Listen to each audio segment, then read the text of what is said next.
आदाब, मैं हूं मुमताज़ आलम रिजवी और मैं इस वक्त बात करूंगा मुल्क में आतंकवाद की, दहशतगर्दी की। दहशतगर्दी की जितनी मजम्मत की जाए कम है। उसके ख़िलाफ़ पूरे मुल्क के लोगों को खड़ा होना चाहिए और ख़ास तौर से मैं कहता हूं कि मुल्क के मुसलमानों को बहुत ही शिद्दत के साथ दहशतगर्दी के ख़िलाफ़ खड़े होने की ज़रूरत है। उसके ख़िलाफ़ बोलने की ज़रूरत है। हो ना हो लेकिन हमें बोलना चाहिए। लेकिन एक चीज़, जो सच बोलता है, जो सच का आईना दिखाता है, जो आपके लिए बोलता है, आपको डिफेंड करता है, जब उसके साथ कोई वाक़या होता है तो आप खामोश क्यों हो जाते हैं? आप चुप क्यों हो जाते हैं?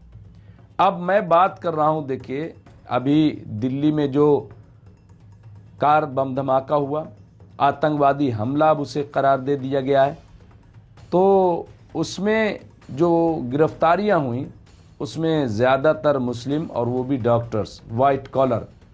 तो एक डॉक्टर्स, पढ़ा लिखा समाज मुसलमानों का और पूरे मुसलमानों को कटघरे में खड़ा किया गया और ये सवाल उठाया गया कि जो पकड़े गए सारे मुसलमान आतंकवादी नहीं होते, दहशतगर्दी नहीं होते, हम मान रहे हैं, लेकिन जो पकड़े गए सारे मुसलमान ही क्यों हैं? ये सवाल फिर खड़ा हो गया। मैंने कहा था कि इससे पहले भी ये सवाल रहा है, लेकिन जब भगवा लिबास में कुछ लोग पकड़े गए तो वो सवाल रुक गया था। 2008 की बात है। लेकिन फिर मैं इस वक्त जो बात करूंगा वो देवबंद थाना में इंस्पेक्टर रहे नरेंद्र शर्मा की बात करूंगा।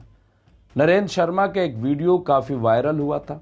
आप सब ने उसे बहुत ट्वीट किया, बहुत ज़्यादा फैलाया, हर जगह वो पहुंच गया क्योंकि उन्होंने बड़ी अच्छी बातें कही थी, ख़ास तौर से आतंकवाद को लेकर के। उन्होंने अपने बयान में कहा था कि जो आतंकवादी है, जो दहशतगर्द है, जो नक्सलियत, उन्होंने कहा था नक्सली कौन है? उन्होंने कहा हिंदू हैं। नेवी में जो पकड़े गए जो लोग, वो कौन है? वो हिंदू हैं। आर्मी में जो लोग पकड़े गए वो कौन है? वो हिंदू हैं। पंजाब में जो लोग आतंकवाद फैला रहे हैं वो कौन है? हिंदू हैं। तो ये सोच गलत है कि सिर्फ जो है वो मुसलमान ही आतंकवादी हो सकता है। ये गलत है, ये सोच गलत है कि मुसलमान ही आतंकवादी होता है। वो हर एक धर्म में हो सकता है, ये उन्होंने कहा। ये उन्होंने अपने वीडियो में कहा, अपने बयान में कहा और वो आप सुन सकते हैं, देख सकते हैं। सुनिए कि उन्होंने अपने बयान में क्या कहा, बहुत मुख्तसर अंदाज। भी नहीं बिगाड़ पाएंगे। ईश्वर की अगर वो होगी, मैं अगर गलत करूंगा, सद्भाव से काम करता हूँ, ईश्वर को हाजिर नाजिर रख के काम करता हूँ। ये कुर्सी मेरी माँ है। अगर मैं गलत काम करूंगा तो मैं अपने जाल में खुद ही फंस जाऊंगा। सर 2 घंटे ये मीडिया के गिराएंगे यार। आदि होता है उसका कोई धर्म नहीं होता है। वो जो गलत आदमी होता है उसका धर्म नहीं होता है। वो हर एक धर्म में हो सकते हैं। देखो नक्सली हिंदू धर्म में है, बहुत आतंकवादी देखो नेवी में हिंदू पकड़े गए, बहुत से आतंकवादी आर्मी वाले पकड़े गए, बहुत से आतंकवादी पंजाब में हिंदू पकड़े गए। आप ऐसा मत सोचो, ये एक सोच गलत है कि मुसलमान ही आतंकवादी होता है। वो हर एक धर्म में हो सकता है, लेकिन वो धर्म का आदमी नहीं। हमारे जो है आदर्श कुरान, हमारे आदर्श रामायण में कहीं नहीं लिख दिया कि इंसान को कष्ट पहुंचाना। जो आदमी इंसान को कष्ट पहुंचा रहा है, कल मेरे पास आज तक एक मुस्लिम या एक कोई भी धर्म का आदमी ला देना और एक आदमी ये कह दे अब तक की नौकरी में 34 साल की में कि साहब इंस्पेक्टर साहब ने धर्म के अनुसार और पक्षपात करा है, यह हमारी रिपोर्ट नहीं लिखी गई। तो ये नरेंद्र शर्मा जी थे। अब उन्हें लाइन हाजिर कर दिया गया, इसकी भी खबर चल रही, लेकिन ये खबर और ज़्यादा फैलाई जानी चाहिए कि आखिर लाइन हाजिर क्या इस बुनियाद पे किया गया? क्या सच बोलना इतना गलत है? क्या वाकई सिर्फ मुसलमानों को गाली देना, उन्हें मारना, उनका इनकाउंटर कर देना, क्या यही अब प्रमोशन का ज़रिया है? क्या सच बोलने वालों के ख़िलाफ़ कार्रवाई की जाएगी? क्या गलत कह दिया अगर इंस्पेक्टर नरेंद्र शर्मा ने कहा तो? क्या ये झूठ है जो बातें उन्होंने कही? क्या इसमें सच्चाई नहीं? क्या इसमें सदाकत नहीं है? हम तो ये नहीं कह रहे हैं कि मुसलमान आतंकवादी नहीं हो सकता, नहीं, बिल्कुल हो सकता है।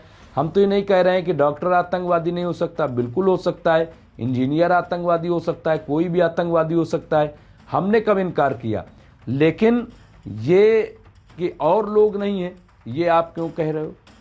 हाँ, अभी आप देखिए महाराष्ट्र से एक खबर है, और ऐसी खबर जो आपको चौंकाएगी।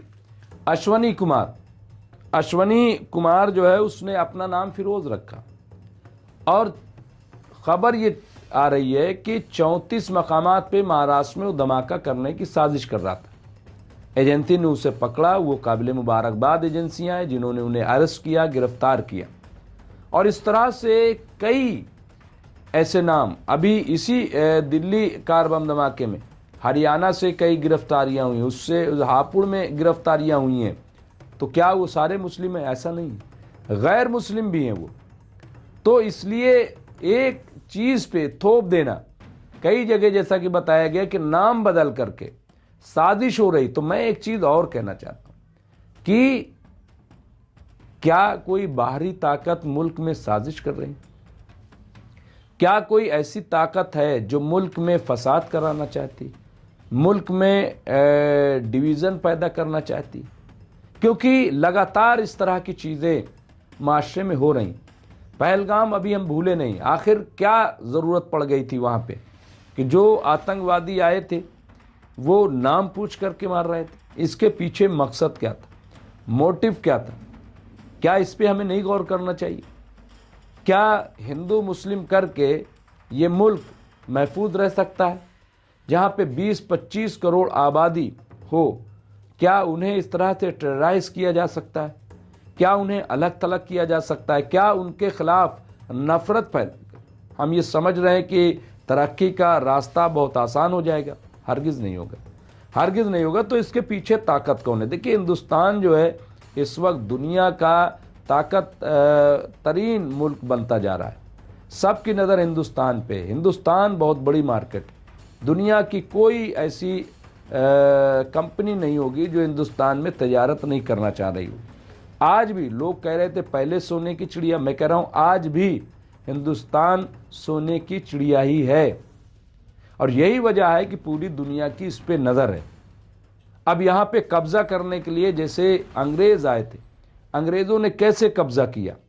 इसी तरह से आपस में लड़वा करके, साजिशें करके। तो आज अगर हमारे ख़िलाफ़ यहाँ पे साजिश हो रही है, देश के ख़िलाफ़ साजिश हो रही है, तो बजाय आपस में लड़ने के, बजाय ये कि आपस में एक दूसरे के गिरबान पकड़ने के, ज़रूरत इस बात की है कि हम जो है वो समझें, सोचें कि जहाँ जो गलत है, और मैं बार बार कह रहा हूँ कि अगर कहीं कोई किसी पे शक हो वो ज़रूर आप उन्हें बताइए। लेकिन जिस तरह से कार बम धमाके के बाद मदरसों को टारगेट किया जा रहा है, मुसलमानों को गालियाँ दी जा रही, मुसलमानों के ख़िलाफ़ बोला जा रहा है। आप देखिए, अभी यति नरसिंहानंद फिर आ गया, वो कह रहा है मुस्लिम डॉक्टरों से इलाज न कराओ। इस तरह से पहले ये था कि उनकी दुकानों से सामान न खरीदो। ये कौन डिवाइड कर रहा है? मैं बार बार कह रहा हूँ कि कहीं ऐसा तो नहीं है कि ये इस तरह की ज़बान बोलने वाले पाकिस्तान का हिस्सा हों, वो पाकिस्तान या दूसरी ताकतों के इशारों पे इस तरह की बयानबाजी कर रहे हैं? क्या ये मुल्क को तकसीम करना नहीं है? हाँ? आप क्या करना चाहते हो? और सबसे हैरानी की बात यह है कि यति नरसिंहानंद जैसे लोग बयान देते हैं, लेकिन हुकूमत में बैठे लोग वो चुप होते हैं। वो उनके खिलाफ एक लफ्ज़ नहीं बोलते, उनकी अरेस्टिंग नहीं होती। हुजूर सल्लल्लाहु अलैहि वसल्लम की शान में गुस्ताखी करेंगे, मुसलमानों को गाली देंगे, इस्लाम को बुरा भला कहेंगे, लेकिन हुकूमत चुप रहती है। क्यों? सिर्फ इसलिए कि वो भगवा पहने हुए हैं, वो भगवा लिबास में है। तो क्या आपको लगता है कि इस तरह के लिबास में लोग रह करके मुल्क के खिलाफ साजिश नहीं कर सकते? ये क्यों ऐसा है? या तो आप उन्हें कवर फायर देना चाहते हैं, आपको लग रहा है कि इससे हमारी सियासत जो है वो चमकती है, तो क्या सियासत के लिए मुल्क को दांव पे लगा दिया जाएगा? ये ठीक नहीं है, ये अच्छा नहीं है। और इसलिए मुझे लग रहा है कि बहुत ज़रूरी है कि इस पर काबू पाया जाए। ये जो नरेंद्र शर्मा जी का जिस तरह से उनको लाइन हाजिर किया गया, अगर इस बुनियाद पे किया गया तो ये बहुत ही शर्मनाक है, ये बहुत ही अफसोसनाक है क्योंकि उन्होंने एक लफ्ज़ भी कुछ गलत नहीं कहा। जो बात कही बिल्कुल सच कही है, और अगर सच नहीं है तो रिपोर्ट उठा के देख लीजिए। ये बात अलग है कि जब कोई गैर मुस्लिम पकड़ा जाता है तो मीडिया चुप हो जाता है, खामोश हो जाता है, उन्हें नहीं दिखाता है, उन्हें नहीं बताता है। धमाका खेज मादा अभी आप देखिए, हरियाणा मैंने बताया ना कि पकड़े गए गैर मुस्लिम, इससे पहले गुजरात में पकड़े गए, इस अभी यूपी हापुड़ में पकड़े गए, अरेस्टिंग हुई, उन्हें बाद में छोड़ भी दिया जाता है। लेकिन मुस्लिम अगर पकड़ा गया तो उसे उसके डांडे न जाने कहां कहां से जोड़ दिए जाते हैं। मैं फिर कह रहा हूं कि ये आतंकवाद जो है, लेकिन इसको किसी ख़ास मज़हब से जोड़ना, किसी ख़ास कौम से जोड़ना, ये बेबुनियाद है, ये गलत है। तो ये नरेंद्र शर्मा के लिए मैं चाहूँगा कि आप सब इसको भी ज़्यादा से ज़्यादा ट्वीट करें और उनके हक़ में आवाज़ उठाएं, आवाज़ बुलंद करें और कहें दमदारी से कि उन्होंने जो भी कहा है उसमें कुछ भी गलत नहीं है और सच कहने की सज़ा नहीं मिलनी चाहिए। तो बहुत बहुत शुक्रिया। देखते रहिए एमएमसी न्यूज़ इंडिया।